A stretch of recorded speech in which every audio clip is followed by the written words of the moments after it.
Hello and welcome to St. Michael's.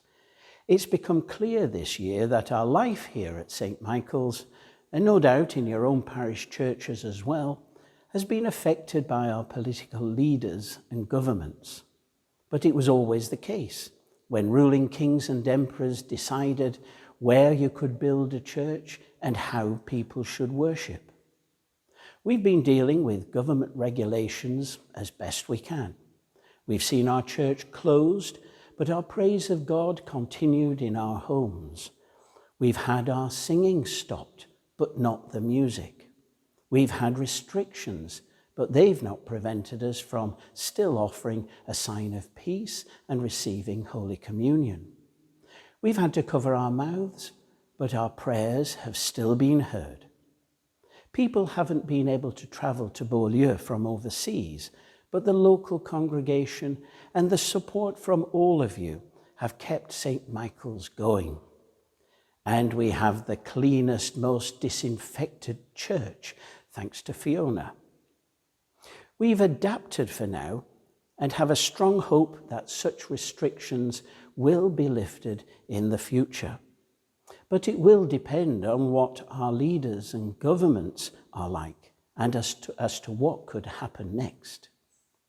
I've been reading A History of the English Church and People by St. Bede, the stories of the kings and archbishops, lords and abbots of the 7th century.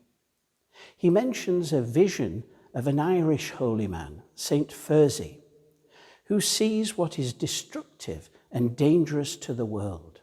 He writes, "One of them is falsehood, when we do not renounce Satan and all his works. The next is covetousness, when we put the love of worldly wealth before the love of God. The third is discord, when we needlessly offend our neighbours, even in small matters.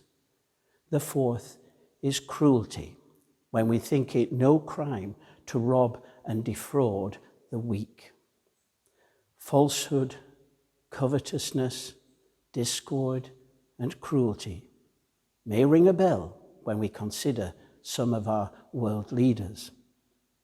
On the other hand, St. Bede identifies many other leaders of his time who were renowned for their holiness and who instead demonstrated honesty, generosity, peace, and compassion.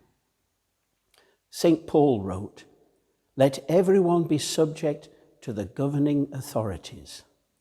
And so perhaps we should pray that our governing authorities will be those who are wise and humble, reflecting those more positive virtues.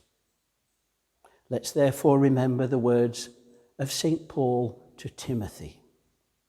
"I urge then, first of all, that petitions, prayers, intercessions, and thanksgiving be made for all people, for kings and for those in authority, that we may live peaceful and quiet lives in all godliness and holiness."